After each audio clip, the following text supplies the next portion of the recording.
Tudo bom, pessoal? Bem-vindos aí ao nosso curso de Introdução à Filosofia da Linguagem. Essa é nossa aula número 13. Hoje a gente vai falar de como o descritivismo, a teoria descritivista do significado e referência dos nomes próprios, resolve os 3 enigmas que a gente apresentou para o referencialismo. Vamos contextualizar. A gente começou aí nossa jornada sobre a investigação dos nomes próprios com uma teoria particular, que é a teoria referencialista do significado dos nomes próprios. A gente viu que essa teoria apresenta uma resposta ao problema do significado dos nomes próprios e pressupõe uma referência direta acerca dos nomes próprios. Mas ela não nos dá uma resposta, nada próximo de uma resposta completa ao problema da referência dos nomes próprios. A gente viu que essa resposta ao problema do significado dos nomes próprios era uma resposta até intuitiva, e para a qual a gente tinha razões iniciais para aceitar, mas também vimos que ela levantava um conjunto de 3 enigmas, na verdade 4, que eu mencionei só 3 aqui, né? Então vou falar 3 daqui por diante, 3 enigmas dificílimos de serem resolvidos, que são os enigmas das existenciais negativas, o enigma das existenciais negativas, o enigma de Frege e o enigma da substitutividade. Em seguida, a gente viu a teoria descritivista da referência dos nomes próprios. A gente viu 2 versões de descritivismo, o descritivismo clássico e a teoria dos agregados. O que ambas têm em comum é que ambas defendem que o significado de um nome próprio é determinado pelo significado de uma descrição definida, simples ou complexa, simples no caso do clássico, complexa no caso dos agregados, né? O significado de um nome, então, é dado pelo significado de uma descrição definida simples ou complexa que é associada ao nome. E é o significado do nome que determina o referente do nome. A gente viu que o significado de uma descrição definida é dado pela teoria das descrições, de Bertrand Russell, e vimos que essa é uma teoria que ela é mais ampla do que o referencialismo, porque ela explica tanto o significado dos nomes próprios quanto a referência dos nomes próprios. Ela resolve lá o problema fundacional e descritivo do significado e o problema fundacional e descritivo da referência. Pois bem, a gente já viu o descritivismo em detalhes, né? E a gente vai ver hoje como o descritivismo resolve os 3 enigmas que foram apresentados para o referencialismo. Essa nova teoria do descritivismo, ela de fato consegue escapar, ou pelo menos alegadamente consegue escapar, de cada um dos 3 enigmas. E a gente vai ver como isso é feito hoje, considerando enigma por enigma e também a solução descritivista para cada um deles. Deixa eu ver se tem mais alguma coisa aqui nessa introdução. Não, é só isso.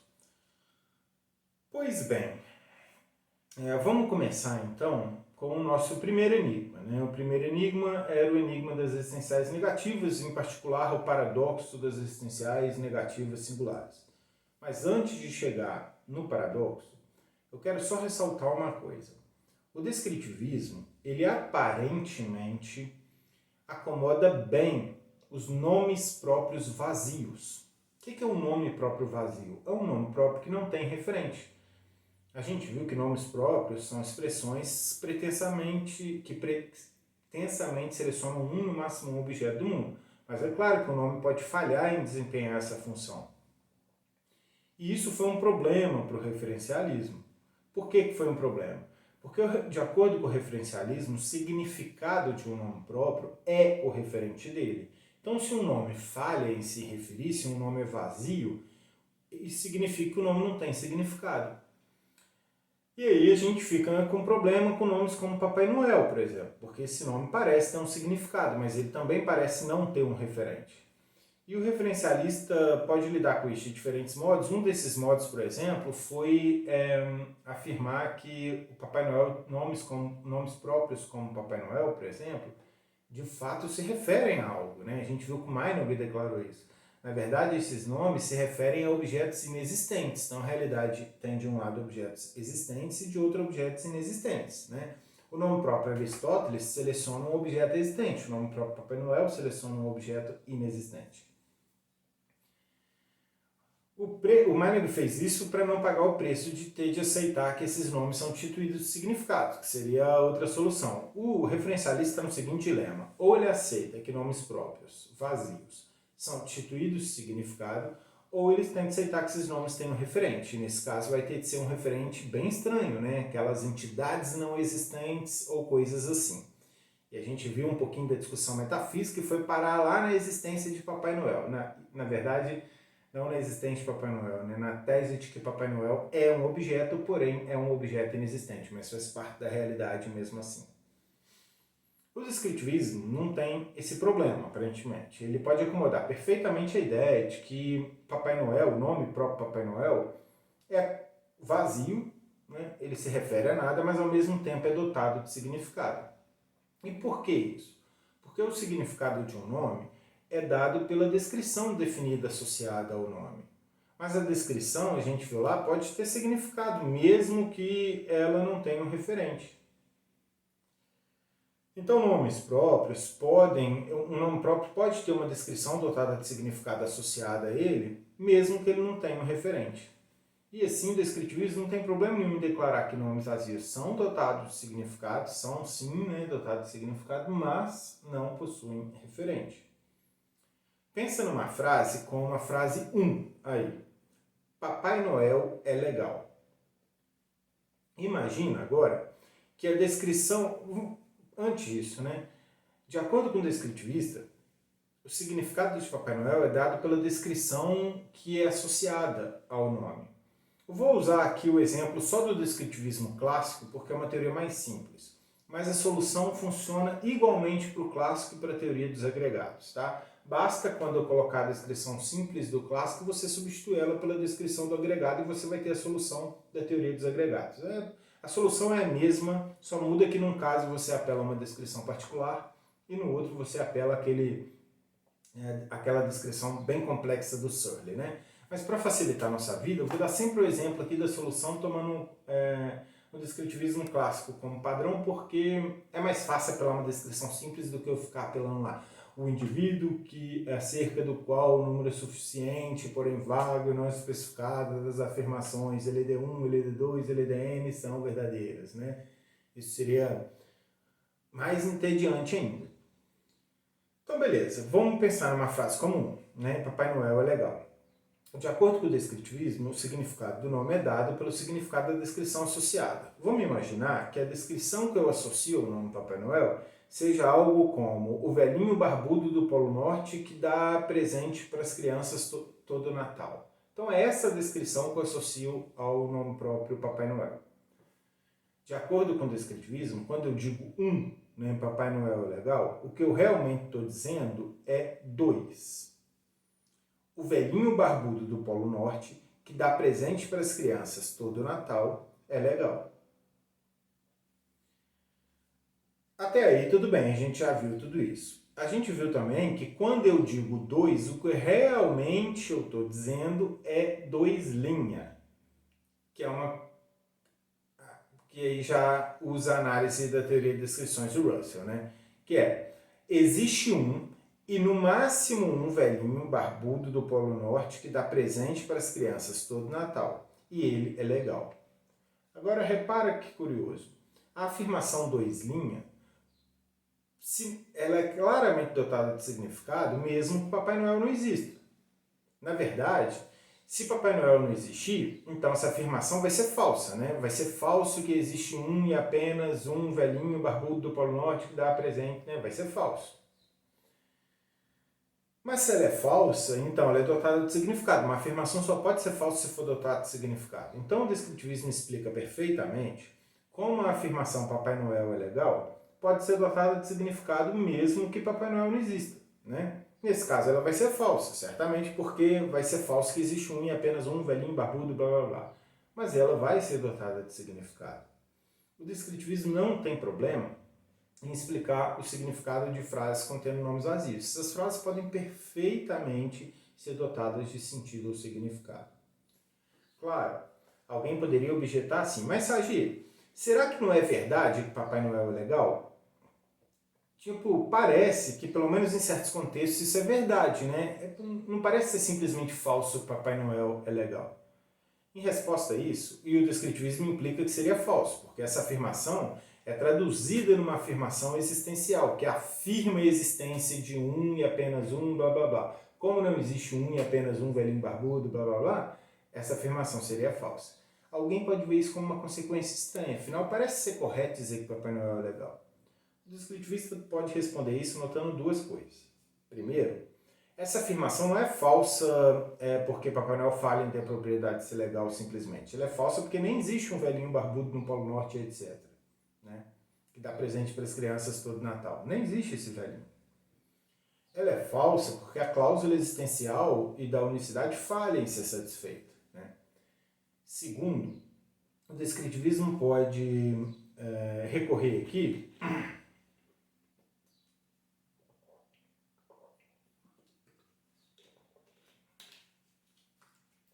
precisamente aquele tipo de teoria que faz conta que a gente viu que o referencialista pode apelar. Ele pode dizer o seguinte: olha, às vezes afirmações como Papai Noel é legal, o Sherlock Holmes é um detetive parecem ser verdadeiras, porque a gente está usando elas em um jogo de faz-conta. A afirmação Sherlock Holmes é um detetive não é literalmente verdadeira, né?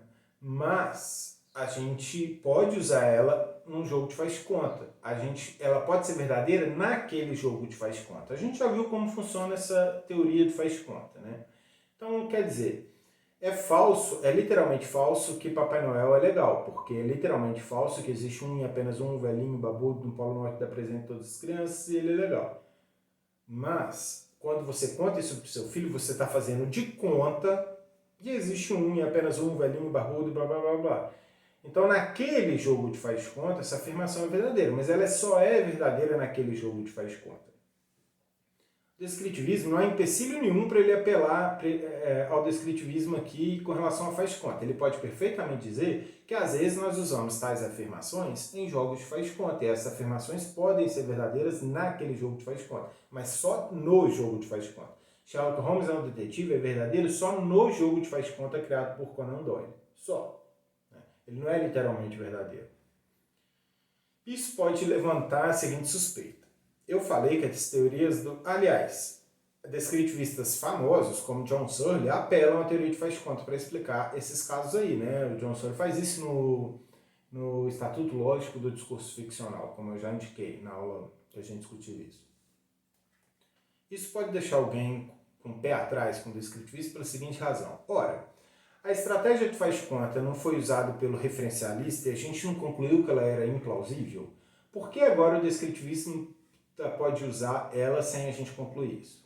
Bem, a gente vai chegar lá quando eu ver a razão pela qual, quando a gente for lembrar aqui, a razão pela qual o referencialismo não podia apelar ao faz-conta de forma plausível. Né? Como a gente viu lá, em certos contextos, é mesmo óbvio que as pessoas estão fazendo de conta. Quando você está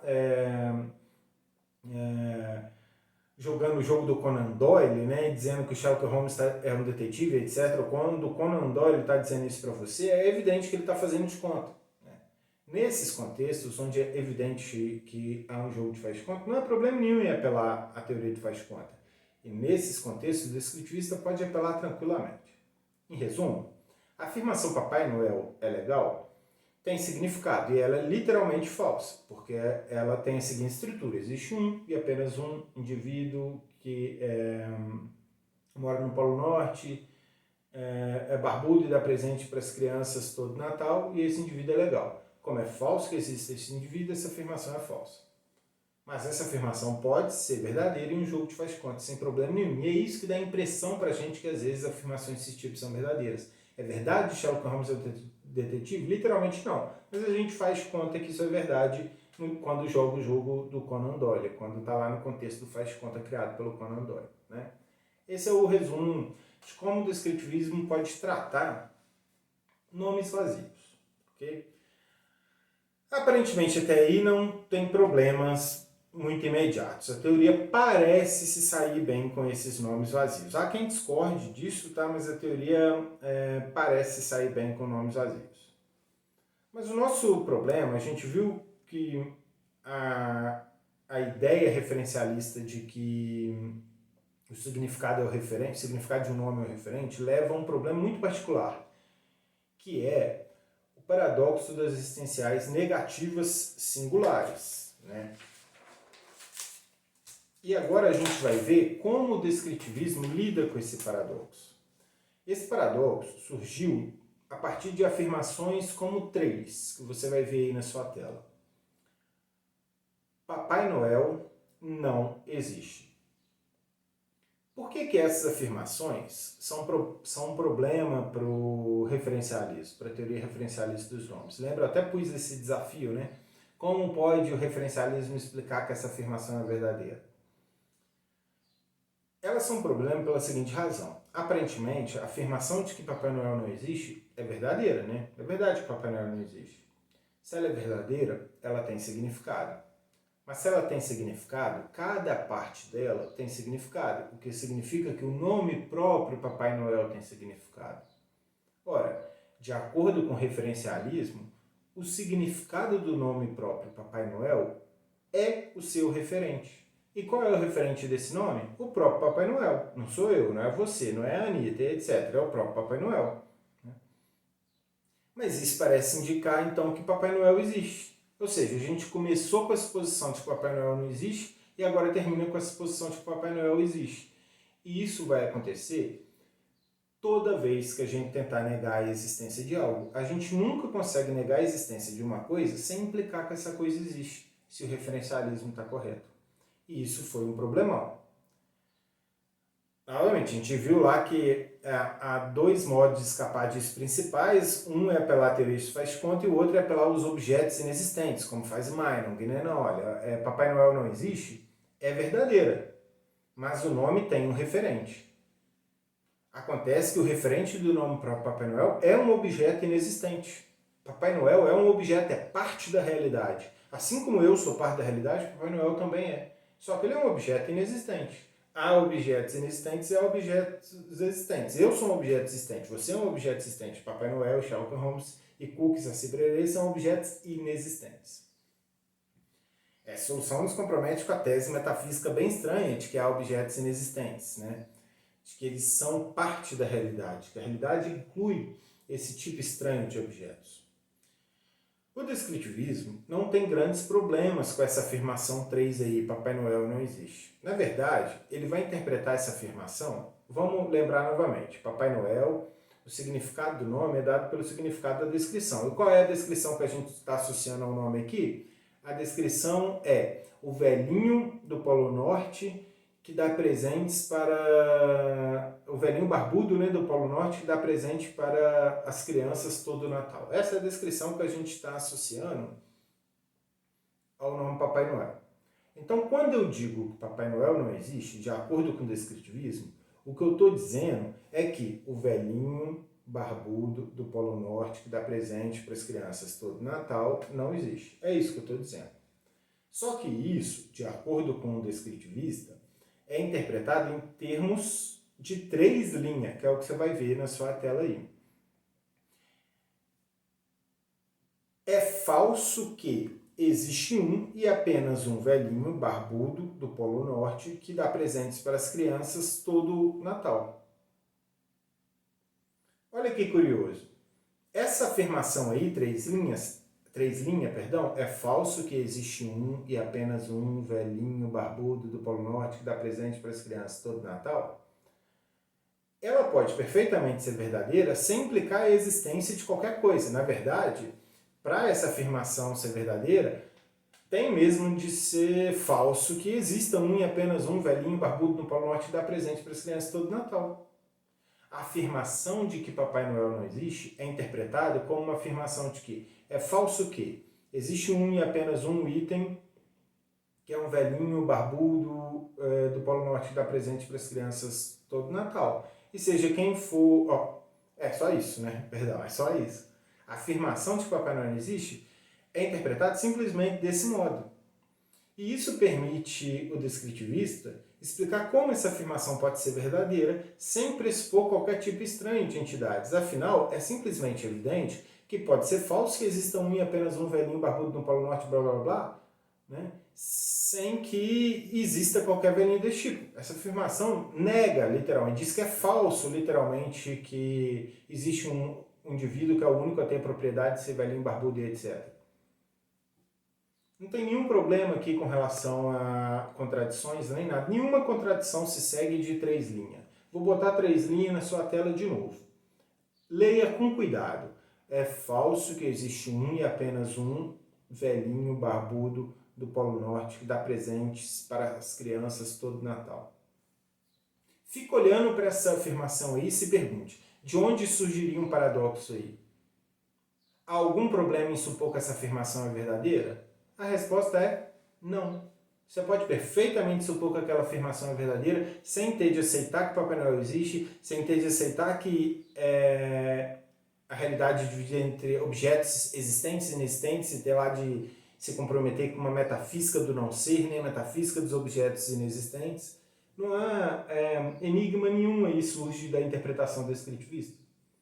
Ele explica perfeitamente como uma existencial negativa pode ser verdadeira sem nos comprometer com teses metafísicas estranhas, como aquelas teses de Meinong, né? E essa é uma vantagem do descritivismo. Mas antes de encerrar a nossa conversa sobre como o descritivismo resolve o enigma do paradoxo das existenciais negativas singulares, vamos tratar um outro tipo de caso. A gente viu que no século XIX, alguns cientistas acreditavam que existia um determinado planeta. Eles postularam, né, Leverrier postulou, eu nem sei se estou pronunciando certo, Leverrier, postulou a existência desse planeta para explicar as alterações na órbita de certas anomalias que eram encontradas na órbita de Mercúrio. E muita gente acreditou que esse planeta existia. Aliás, alguns astrônomos acreditaram até que observaram esse planeta, né? Alguns acreditaram ter observado esse planeta.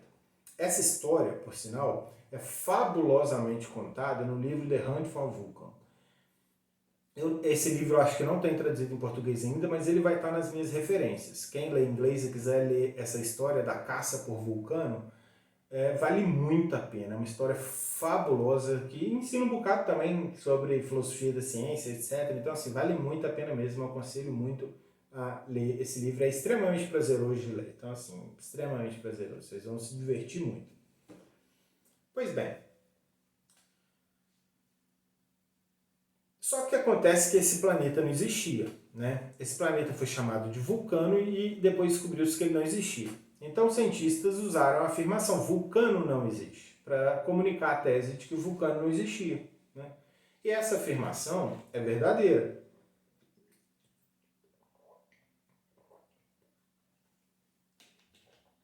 Porque Vulcano realmente não existe. E o referencialista teve problema em explicar isso. Porque o mesmo paradoxo surge aqui. A afirmação de que o Vulcano não existe é verdadeira. Se ela é verdadeira, então ela é dotada de significado. Se ela tem significado, cada parte dela tem significado. Isso significa que o nome próprio, Vulcano, tem significado. Mas qual é o nome próprio? Qual é, de acordo com o referencialista, o referente do nome próprio Vulcano? O significado, perdão, do nome próprio Vulcano? É o próprio Vulcano, né? É o referente dele, que é o próprio Vulcano. Mas isso parece implicar que o Vulcano existe. Ou seja, da suposição de que o Vulcano não existe, a gente tem a conclusão de que o Vulcano existe. E aí, novamente, a gente tem duas soluções. Pode falar como Meinong, não. Na verdade, é que o Vulcano é mesmo um objeto, mas ele é um objeto inexistente. Então, essa afirmação é verdadeira porque ela diz de um objeto que é real, porém inexistente, que ele não existe. Ou, que nesse caso é mais plausível, você pode apelar à teoria do faz de... nesse caso é mais plausível? Não, nesse caso talvez seja mais implausível. Você pode apelar à teoria do faz de conta novamente. Pode falar assim, olha, não é que quando essa afirmação é de fato tituída de significado. Vulcano não existe, não tem significado. Por que não tem? Porque o nome próprio Vulcano não tem significado, afinal, né, não há um referente para ele. E como o nome não tem significado, a afirmação inteira também é tituída de significado. Mas cientistas podem fazer de conta que estão a se referir a algo através do nome Vulcano para fazer de conta que estão a atribuir a ele a propriedade de inexistir, né? De não existir. E é isso que os cientistas estão fazendo quando eles dizem que o vulcano não existe. E por que essa teoria do faz conta, que parecia plausível lá para o caso do Papai Noel, se revelou implausível para esse caso? Porque esse não é um contexto ficcional, esse é um contexto de ciência. Quando os cientistas afirmaram que o vulcano não existe, eles não estavam participando de um jogo de faz conta. Aquilo era uma afirmação muito séria. É totalmente diferente da afirmação de Conan Doyle de que Sherlock Holmes é um detetive. Não há faz conta nenhum envolvido na afirmação de que vulcano não existe, pelo menos aparentemente. Então, quanto à teoria do faz conta, por um lado a teoria do Meinong parece ser implausível porque nos compromete com objetos inexistentes. A teoria do faz conta até parecia plausível para explicar o caso de Papai Noel, mas ela parece altamente implausível para explicar o caso de vulcano. Esse é o que eu chamei de o problema da motivação semântica no artigo Fazendo de Conta que o Vulcano não existe, um artigo onde eu apresento como referenciais lida com existenciais negativos como o vulcano não existe. Dá uma olhada, vai estar na referência aí. Pois bem, agora olha como o descritivismo pode lidar com esse caso. De acordo com o descritivismo, uma afirmação como 4, vulcano não existe, vai ser interpretada em termos de uma afirmação como 4 linhas aí. É falso que existe um e apenas um planeta causando as anomalias na órbita de Mercúrio. Qual é a motivação para essa análise? Bom, a descrição que foi associada a vulcano é o planeta causando as anomalias na órbita de Mercúrio, né? Então, é essa descrição que dava o significado de vulcano. O significado do nome próprio, vulcano, era o significado da descrição, o planeta causando as anomalias na órbita de Mercúrio. Quando alguém diz algo sobre vulcano, na verdade, então, está dizendo... quando alguém emprega o nome vulcano, então, na verdade, o que dá o significado desse nome é o significado dessa descrição. Isso significa que uma afirmação como vulcano não existe deve ser interpretada como o planeta causando as anomalias na órbita de Mercúrio não existe. Mas a gente já viu como a teoria de descrições definidas de Bertrand Russell interpreta essa descrição aí, o significado dessa descrição. O resultado vai ser 3 linhas, né? 4 linhas, perdão, que é uma afirmação que é dividida em 3 cláusulas. Existe um planeta causando as anomalias na órbita de Mercúrio. Existe apenas um planeta causando as anomalias na órbita de Mercúrio, né? E esse planeta não existe. Que, na verdade, vai ser interpretada como é falso que existe um e apenas um planeta causando as anomalias na órbita de Mercúrio. Agora, essa última afirmação pode perfeitamente ser verdadeira, perfeitamente. Vou botá-la de novo na tela de vocês. Olha bem para essa afirmação aí. É falso que existe um e apenas um planeta causando as anomalias na órbita de Mercúrio. Pergunte-se, essa afirmação é verdadeira? Ela é verdadeira. E qual o problema surge da verdade dela? Aparentemente nenhum. Você pode aceitar a verdade dela sem aceitar objetos inexistentes, sem aceitar a metafísica do Meinong. Você pode aceitar a verdade dela sem implicar que ela é falsa. Não há nenhum problema aparentemente difícil surge da verdade dessa afirmação. Ela é verdadeira precisamente porque não existe o tal objeto lá que satisfaz, que é o único a possuir a propriedade de causar as anomalias na órbita de Mercúrio. Simples assim. Mas isso não é tudo. O descritivismo agora não precisa apelar à teoria do faz conta. Ele pode dizer assim, não, essa afirmação é verdadeira e ela é literalmente verdadeira e só. Eu disse, quando eu discuti a afirmação de que Papai Noel não existe, eu disse que o descritivista podia dizer que essa afirmação pode ser verdadeira no faz conta, né? Que é o que de fato parece ocorrer. Mas o descritivista pode apelar à teoria de faz conta quando é plausível fazer isso, mas ele não precisa apelar a essa teoria. Nesse caso, a interpretação de faz conta é implausível mesmo, porque não parece que cientistas estão jogando o jogo de faz conta. Então o descritivismo vai dizer só isso, ó, a afirmação de que o vulcano não existe é verdadeira e ponto. Não tem faz conta nenhum envolvido. Então olha a diferença. Papai Noel não existe, é verdadeira. Vulcano não existe, também é verdadeira. Mas a primeira é frequentemente usada em contextos de jogos de faz-conta.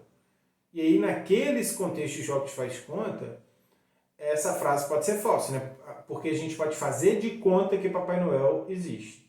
Já Vulcano não existe foi uma afirmação empregada seriamente por cientistas. Então ela é simplesmente verdadeira e nem faz parte de jogo nenhum de faz-conta. Resolvido o problema. Ah, Sachi, e se eu quiser escrever uma obra de ficção em que Vulcano existe? Aí, perfeito. Aí, nesse caso, a afirmação de que Vulcano não existe vai ser falsa lá naquele jogo do seu de faz-conta. Mas, literalmente, ela é verdadeira. Tá vendo como o descritivismo escapa do problema tranquilamente? O descritivismo não apenas resolve o paradoxo existenciais negativos sem precisar apelar a uma metafísica complicada como a do Meinong ou uma teoria que faz de conta que tem resultados implausíveis, né? Ele pode fazer isso apelando ao faz-conta quando é plausível apelar ao faz-conta e rejeitando o faz-conta quando é plausível rejeitar o faz-conta, usando o faz-conta na medida certa. Ele achou o justo meio do emprego do faz-conta, né?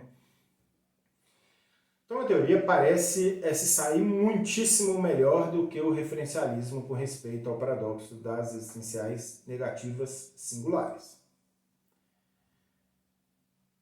É isso, né? Sobre descritivismo, então, explica por que afirmações existenciais negativas singulares são verdadeiras, sem precisar de consequências estranhas, metafisicamente estranhas, e sem precisar falar que cientistas estão engajados em jogos de faz-conta quando eles afirmam que o vulcano não existe, né? Isso é tudo sobre o enigma das existenciais negativas. Vamos agora para o enigma de Frege, que foi o segundo enigma que a gente mencionou. Vamos começar lembrando qual era o enigma, né?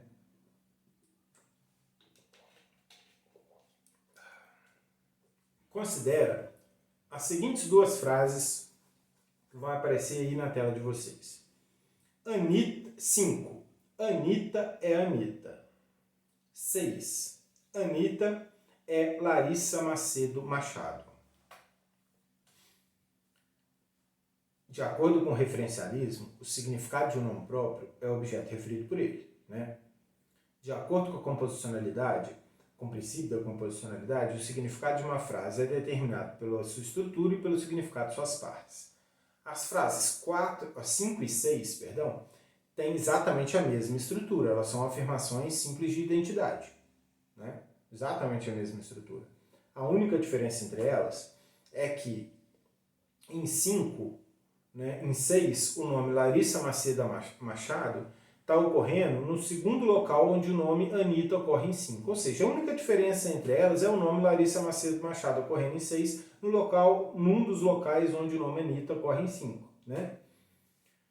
Só que Larissa Macedo Machado é o nome de batismo da Anitta. Ou seja, tanto o nome próprio Larissa Macedo Machado e o nome próprio Anitta são correferenciais. Eles se referem ao mesmo item do mundo, da realidade, a pessoa Anitta. Isso implica o seguinte: se o referencialismo está correto, essas frases têm de ter o mesmo significado. Né? Elas têm que ter o mesmo significado, porque elas têm a mesma estrutura e cada parte delas tem o mesmo referente. Portanto, cada parte delas, de acordo com o referencialismo, tem o mesmo significado. E a gente viu que essa é uma consequência implausível. E por que ela é implausível? Ela é implausível porque ela não consegue explicar a razão pela qual uma dessas afirmações, a afirmação 5, é trivial, enquanto outra dessas afirmações, a afirmação 6, Anitta Larissa Macedo Machado, é informativa. A afirmação Anitta é Anitta não te diz nada de novo sobre o mundo. Quando eu te informo que Anitta é Anitta, você não aprende nada de novo sobre o mundo. Você não vai sair por aí dizendo, nossa, agora eu aprendi algo muito importante sobre a realidade. Anitta é Anitta. Não. Mas quando eu te informo que Anitta é Larissa Macedo Machado, isso pode sim significar uma nova descoberta sobre o mundo. Essa segunda afirmação é informativa. Ela te informa algo sobre o mundo. Se as duas afirmações tivessem o mesmo significado, não deveria ocorrer essa diferença. O referencialismo não consegue explicar por que a afirmação 5 é trivial e a afirmação 6 é informativa. Ele não consegue explicar a diferença no conteúdo informativo dessas afirmações. Se elas têm o mesmo significado, não poderia ocorrer de uma te informar algo novo sobre o mundo e a outra não, né? O descritivismo explica isso. Vamos imaginar novamente que você, novamente porque eu fiz isso em outro vídeo, tá? Que você me pergunte assim, Sagi, me dá uma cantora boa aí, me indica uma cantora boa. Você está querendo descobrir uma nova cantora e pedindo para eu te indicar uma cantora boa. Aí eu te indico assim, ó, ouve Larissa Macedo Machado. Você não sabe que Larissa Macedo Machado é o nome da Anitta. Pois bem, agora, suponha o seguinte, a descrição que Maria, né, foi Maria quem me perguntou isso, a descrição que Maria associa ao nome Anitta é a cantora mais famosa de funk do Brasil, ou a cantora de funk mais famosa do Brasil. Já a descrição que Maria associa ao nome Larissa Macedo Machado é a cantora preferida de Sagi. Porque quando eu indiquei Larissa Macedo Machado, eu disse, essa aí é minha cantora preferida. Então agora, Maria tem dois nomes, né? Anitta e Larissa Macedo Machado. Um associado com a descrição, a cantora de funk mais famosa do Brasil, e o outro associado com a descrição, a cantora preferida de Sagi. Agora, compara as frases 5 e 6 novamente, quando Maria diz 5 e quando Maria diz 6. Quando Maria diz 5, Anitta é Anitta, o que ela realmente está dizendo, de acordo com o descritivismo, lembra? O descritivismo é o significado de um nome dado pelo significado da descrição associada. Quando ela diz 5, o que ela realmente está dizendo é 5 linhas. E quando ela diz 6, o que ela realmente está dizendo é 6 linhas. Vamos botar na tela aí. Quando Maria diz 5, ela está dizendo 5 linhas. A cantora de funk mais famosa do Brasil é a cantora de funk mais famosa do Brasil. Já 6 é interpretada em termos de 6 linhas. A cantora de funk mais famosa do Brasil é a cantora de funk preferida do Sagi. Quando você olha essas duas paráfrases aí, você percebe claramente por que uma dessas afirmações esqueci a palavra, informativa e a outra é trivial. 5 é trivial porque é simplesmente trivial que a cantora de funk mais famosa do Brasil é idêntica à cantora de funk mais famosa do Brasil. Isso é totalmente trivial. É claro que o objeto que satisfaz a descrição, a cantora de funk mais famosa do Brasil, é idêntico ao objeto que satisfaz a descrição, a cantora de funk mais famosa do Brasil. Totalmente trivial. Agora, 6 linhas já não é trivial. Não é trivial que a cantora de funk mais famosa do Brasil é a cantora preferida do Sagi. Não é trivial que o objeto que satisfaz a primeira descrição é idêntico ao objeto que satisfaz a segunda descrição. Na terminologia de Frege, né, o que ocorre com 5 é que 5 apresenta o mesmo objeto do mesmo modo duas vezes, enquanto 6 apresenta esse objeto de duas formas diferentes. Por que o nome Anitta e o nome Larissa Macedo Machado são associados a duas descrições definidas diferentes? Ocorre de a frase 5, Anitta e Anitta, apresentar o mesmo objeto sob a mesma descrição, enquanto a frase 6, Anitta e Larissa Macedo Machado, apresenta o mesmo objeto sob duas descrições diferentes. Como, evidentemente, não é óbvio que o mesmo objeto satisfaça essas duas descrições, a cantora de funk mais famosa do Brasil e a cantora preferida do Sagi, é evidente que 6 é informativa. 6 informa algo novo sobre o mundo. Informa algo novo. 6 é informativo porque não é de modo algum óbvio que o mesmo objeto satisfaça as duas descrições diferentes. Mas 5 não te informa nada novo, porque é simplesmente óbvio que o mesmo objeto satisfaz a descrição, a cantora de funk mais famosa do Brasil, satisfaz a descrição, a cantora de funk mais famosa do Brasil. Ao atribuir, ao avançar a tese de que o significado de um nome próprio é o significado de uma descrição definida associada, o descritivista consegue resolver o puzzle de Frege. Como a gente viu, descritivismo consegue explicar, né, o que é o sentido freudiano. A gente viu a resposta de Frege ao enigma de Frege, que apelava à distinção entre significado e sentido, mas o Frege não explicou direito o que é o significado de um nome. O descritivismo apela à mesma estratégia de Frege, só que agora com explicação do que é o significado do nome, ou o sentido do nome, né? É o significado e o sentido de uma descrição definida. Simples assim.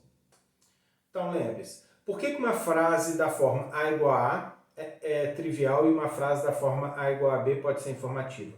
Porque o nome A e o nome B podem ser associados a descrições diferentes. Quando isso ocorre, A igual a A vai apresentar o mesmo objeto da mesma forma duas vezes. A igual a B, como A e B são associados a descrições diferentes, vai apresentar o mesmo objeto de duas formas diferentes. A igual a A é trivial, A igual a B é informativo. A gente tem aqui uma resposta aparentemente satisfatória ao segundo enigma, o enigma de Frege. Vamos passar então, lembrando aqui que a mesma solução vai funcionar para a teoria dos agregados. Tá? A única diferença é que a descrição associada vai ser uma descrição extremamente complexa, lá como aquela do Searle.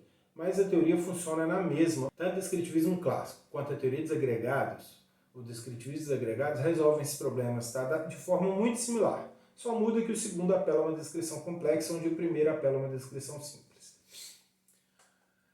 Pois bem, isso dá pra gente a solução dos dois primeiros enigmas. Vamos para o terceiro enigma, o enigma da substitutividade. Vamos relembrar que o referencialismo teve problema com o chamado princípio da substitutividade, porque de acordo com o referencialismo, esse princípio deveria ser universalmente válido. O problema é que ele não é universalmente válido e isso parece refutar o referencialismo. Qual é o princípio da substitutividade? Esse princípio afirma que a substituição de um nome próprio por outro nome próprio que seja correferencial, ou seja, que tenha o mesmo referente, não deve alterar o valor de verdade da afirmação ou frase. Se uma afirmação era verdadeira antes da substituição ocorrer, então ela vai continuar sendo verdadeira depois da substituição ocorrer. E se ela era falsa antes da substituição ocorrer, ela vai continuar sendo falsa depois da substituição ocorrer. O valor de verdade, né, não é alterado pela substituição de um termo correferencial por outro termo correferencial. Isso é explicado porque o referente, no caso do referencialismo, é o significado do nome. Né? Em certos contextos, esse princípio parece funcionar. Isso ocorre, por exemplo, nas afirmações 5 e 6. Relembra aí, 5 era a afirmação Anitta é Anitta. E 6, a afirmação Anitta é Larissa Macedo Machado. Pensa na afirmação 5. Agora, essa afirmação tem o nome Anitta ocorrendo duas vezes, né? Você vai pegar a segunda ocorrência desse nome, vai meter o dedão lá e vai retirar esse nome e vai colocar de lado. Agora você vai ficar com o resultado de uma frase incompleta. Anitta é e espaço vazio. Agora, no lugar do nome Anitta que você tirou, você vai pôr o nome Larissa Macedo Machado. O resultado vai ser 6. Anitta é Larissa Macedo Machado. De acordo com o referencialista, quando eu faço essa substituição, eu não mudo o valor de verdade da frase. Se a frase 5 era verdadeira, 6 vai ser verdadeira, porque Anitta e Larissa Macedo Machado são nomes correferenciais. Se 5 era falsa, 6 vai ser falsa. Como 5 é verdadeira, 6 vai ser verdadeira também. E nesse caso é isso que ocorre, né? Se a frase Anitta é verdadeira, então a frase Anitta e Larissa Macedo Machado também vai ser verdadeira. E se 6 é verdadeira, 5 também vai ser. O valor de verdade de 5 não é alterado pela substituição do nome Anitta pelo nome Larissa Macedo Machado. O princípio parece funcionar tranquilamente aí. Mas a gente viu que há contextos específicos em que esse princípio falha. A gente, inclusive, distinguiu entre os contextos nos quais o princípio se aplica e os contextos nos quais o princípio não se aplica. Os primeiros foram chamados de contextos referencialmente transparentes e os segundos foram chamados de contextos referencialmente opacos. Um exemplo de contexto referencialmente opaco, né, um contexto em que o princípio da substitutividade falha, são contextos de crenças. Vamos voltar lá para o nosso exemplo, né? E vamos supor que eu tenho indicado Larissa Macedo Machado para Maria, né? Mas Maria ainda não descobriu que Larissa Macedo Machado é a Anitta. Ela ainda não descobriu isso. Pensaram isso? Então suponham que esse seja o caso. Agora considere as duas afirmações que eu vou colocar na tela de vocês, que são a 7 e a 8. 7 diz o seguinte: Maria acredita que Anitta é Anitta. 8 diz o seguinte: Maria acredita que Anitta é Larissa Macedo Machado. Veja bem, vamos pensar no mesmo exemplo. Pegue a frase 7 e substitua a última ocorrência do nome Anitta pelo nome Larissa Macedo Machado, de forma a gerar a frase 8. Você vai pegar a segunda ocorrência do nome Anitta, botar de lado e substituir pelo nome Larissa Macedo Machado, transformando 7 na frase 8. Nesse caso, a gente está substituindo uma expressão por outra expressão que é correferencial. E, portanto, se o princípio da substitutividade fosse universalmente válido, isso não deveria alterar o valor de verdade da frase. O problema é que, nesse contexto, essa alteração pode ocorrer. 7 é evidentemente verdadeira. É claro que Maria acredita que Anitta é Anitta. Evidentemente verdadeiro. Mas 8 pode não ser verdadeiro. Dado que Anitta ainda não descobriu que Larissa Macedo Machado é o nome de batismo de Anitta, pode muito bem ser falso que Maria acredita que Anitta é Larissa Macedo Machado.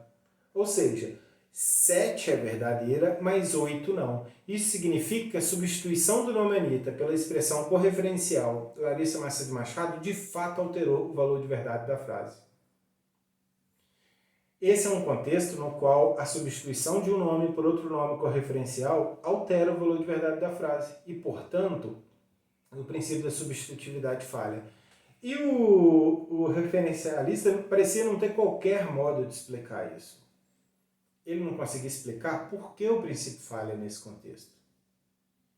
Será que o descritivista consegue explicar? É isso que a gente vai ver agora. Vamos voltar nas frases 5 e 6. O descritivismo também vai fazer a mesma previsão quanto a 5 e 6. A substituição de um nome por outro não vai alterar o valor de verdade da frase. E por que não vai? Pensa aí novamente que o nome Anitta é associado à descrição, a cantora de funk mais famosa do Brasil. E o nome Larissa Macedo Machado é associado à descrição cantora preferida de Sergipe. Ora, Anitta é Anitta diz: a cantora de funk mais famosa do Brasil é a cantora de funk mais famosa do Brasil. Enquanto 6, Anitta é Larissa Macedo Machado diz: a cantora de funk mais famosa do Brasil é a cantora preferida de Sergipe. A gente já viu que uma pode ser informativa e a outra não, que elas têm diferentes significados. Só que, dado que a descrição, a cantora de funk mais famosa do Brasil, e a descrição, a cantora de funk, a cantora preferida de Sergipe, tem o mesmo referente, nesse contexto aí, nenhuma alteração no valor de verdade vai surgir da substituição de um nome por outro. Se é verdade que a cantora de funk mais famosa do Brasil é a cantora de funk mais famosa do Brasil, também vai ser verdade que a cantora de funk mais famosa do Brasil é a cantora preferida do Sergipe, nesse caso. Porque a minha cantora preferida é a cantora de funk mais famosa do Brasil mesmo, né? Então a substituição nesse caso não vai gerar problemas. Mas, quando a gente fizer a substituição, no nosso caso, no contexto referencialmente ao PAG, o problema vai surgir. E a gente vai ver por quê. Vamos considerar novamente as frases 7 e 8, né? Maria acredita que Anitta é Anitta e Maria acredita que Anitta é Larissa Macedo Machado. Agora, de acordo com o descritivismo, essas duas frases vão ser respectivamente interpretadas como 7 e 8. 7. Maria acredita que a cantora de funk mais famosa do Brasil é a cantora de funk mais famosa do Brasil. 8. Maria acredita que a cantora de funk mais famosa do Brasil é a cantora preferida do Sergipe. 7 e 8 são aí o modo como o descritivista interpretaria 7 e 8. É fácil ver porque uma pode ser verdadeira e outra não. Dado que o nome Anitta e o nome Larissa Macedo Machado são associados a descrições diferentes, né, pode muito bem ser o caso de Maria não saber ou não acreditar que o mesmo objeto satisfaça essas duas descrições. Evidentemente, Maria acredita que o objeto que satisfaz a descrição, a cantora de funk mais famosa do Brasil, também satisfaz a descrição, a cantora de funk mais famosa do Brasil. Isso é evidente, você também acredita, todo mundo acredita nisso. Mas Maria pode muito bem não acreditar que o objeto que satisfaz a descrição, a cantora de funk mais famosa do Brasil, é o mesmo que satisfaz a descrição, a cantora preferida de Sagi. Ela pode não saber que, por exemplo, que um objeto que satisfaz uma descrição é o mesmo que satisfaz a outra. Ou pode até acreditar que não é. Do fato de que Maria tem a primeira crença, de modo algum se segue que Maria tem a segunda crença. E isso ocorre porque Maria pode saber a priori que o objeto que satisfaz a descrição associada a Anitta é o objeto que satisfaz a descrição associada a Anitta. Mas ela não tem esse mesmo meio de saber que o objeto que satisfaz a descrição associada a Anitta é o objeto que satisfaz a descrição associada a Larissa Macedo Machado.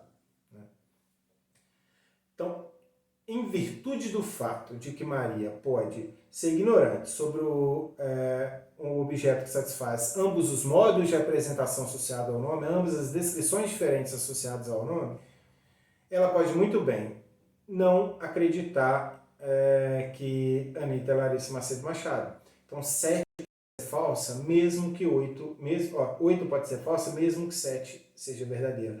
Pode ser verdade que Maria acredita que Anitta é Anitta e falso que Maria acredita que Anitta é Larissa Macedo Machado.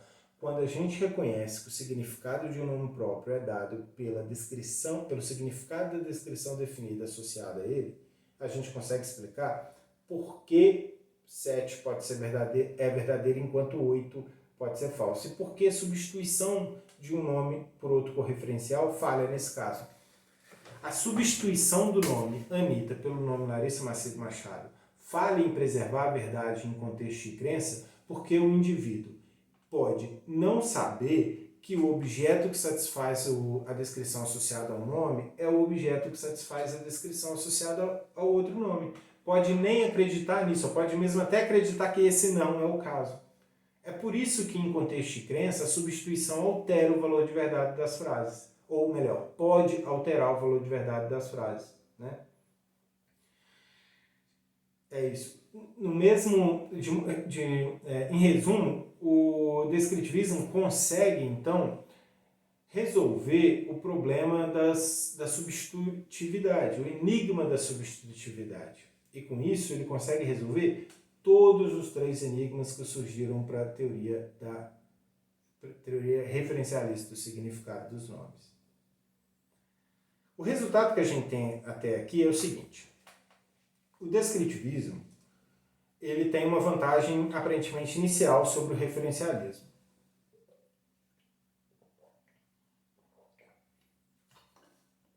Que consiste no fato de que o referencialismo é uma teoria limitada.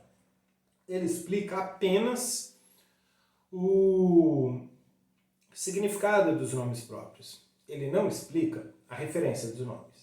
Já o descritivismo explica numa tacada só o significado e a referência dos nomes próprios.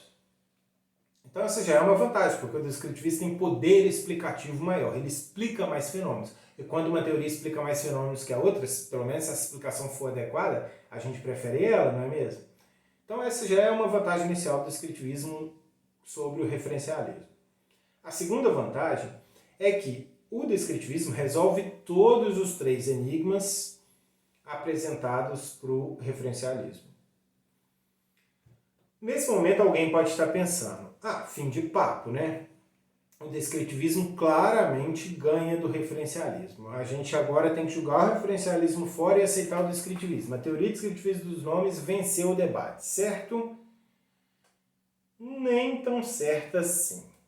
O que a gente vai ver nas próximas aulas é que as coisas não são... A vida de um descritivista, infelizmente, não é um paraíso, não. Para começo de conversa, existe 3 argumentos clássicos contra o descritivismo. Todos eles apresentados por um filósofo chamado Saul Kripke no livro Naming and Necessity. tem traduzido já com o nome de O Nomear e a Necessidade, ou Nomear e a Necessidade sem um artigo definido na frente, não lembro. Mas enfim, dê uma olhada, esse livro tem em português já, O Nomear e a Necessidade. Nesse livro, o Kripke apresenta 3 argumentos clássicos, que se tornaram clássicos contra o descritivismo, que são o argumento modal, o argumento epistemológico ou epistêmico e o argumento semântico. O argumento modal e o argumento epistemológico aparentemente refutam a tese descritivista do significado dos nomes, ou seja, a ideia de que nomes são equivalentes a descrições associadas, que o que dá o significado de um nome é o significado da descrição associada. Já o argumento semântico aparentemente refuta a tese descritivista da referência dos nomes, ou seja, a ideia de que o referente de um nome é o objeto que satisfaz a descrição associada a ele. É o referente da descrição associada. Isso significa que a gente tem um argumento tanto quanto a explicação descritivista para o significado dos nomes, como contra a explicação descritivista da referência dos nomes. E a gente vai ver que esses argumentos são muito simples, porém muito difíceis de serem resolvidos por um descritivista. A moral da história é que se por um lado o descritivismo se sai bem com os 3 enigmas que são problemas para o referencialismo, por outro, há 3 argumentos contra o descritivismo que não são fáceis de serem respondidos. Além disso, o mesmo Kripke também forneceu uma nova teoria da referência dos nomes próprios, ou seja, ele explica como os nomes próprios se referem ao que se referem, sem apelar ao descritivismo. E pior, essa teoria é consistente com a teoria referencialista do significado dos nomes. E se a gente juntar as duas, agora a gente vai ter uma explicação completa da referência do significado dos nomes, que é uma alternativa ao descritivismo. E agora o jogo vai ficar equilibrado. A gente vai ver que o jogo ficou bem equilibrado. De fato, quando eu digo que é equilibrado, assim, há muita gente defendendo o descritivismo hoje e há muita gente defendendo o referencialismo hoje, mais a teoria da referência prestada por Kripke, que a gente vai ver que chama teoria causal da referência. Ambas são muito defendidas e não há consenso sobre qual é a correta. Mas eu arrisco a dizer que os problemas para o descritivismo foram encarados de forma tão séria que o referencialismo chega até mesmo, e a teoria causal da referência chegam até mesmo a ser mais populares que o descritivismo. Eu, particularmente, até acho que isso é um erro. Eu acho que os problemas para o descritivismo não são mais difíceis do que os problemas para o referencialismo e tendo a achar que até o descritivismo está com a vantagem na história. Mas, claro, esse é o modo como eu interpreto o debate. Tem muitos filósofos que discordam de mim nesse aspecto.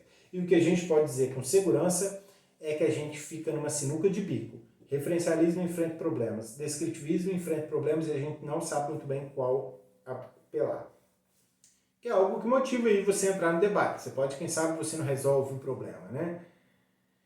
A gente vai começar a ver isso a partir das próximas aulas, tá? Nas nossas próximas aulas a gente vai ver esses 3 argumentos contra o descritivismo e depois vai ver a teoria causal da referência. O terceiro argumento contra o descritivismo, o argumento semântico, ele não é só do Kripke, ele é do Kripke e de um filósofo chamado Kate Donovan também. Os dois meio que desenvolveram simultaneamente ele. Tá? Enfim, mas isso vai ser assunto para a próxima aula. Lembra de consultar as fontes que eu tenho indicado nas últimas aulas. Dá uma olhada aí, se você puder, dá uma olhada no livro Nomear e a Necessidade, que vale muito a pena. Esse livro vale a pena, não só porque ele é importante para a nossa aula. Esse é um livro clássico já da filosofia contemporânea. O Kripke ele apresenta um monte de teses interessantes, revoluciona vários campos da filosofia, como a metafísica, não só a filosofia da linguagem. É um livro que se tornou, assim, que tem importância central para quase todo debate que se faz hoje em metafísica e filosofia da linguagem. Então, vale muito a pena esse livro aí virar um livro de cabeceira para quem está interessado em filosofia da linguagem ou em metafísica. Tá? Mas, claro, esse é um livro inteiro, né? O Kripke é muito claro, mas é um livro muito sofisticado. Vocês podem ler com calma ao longo do tempo.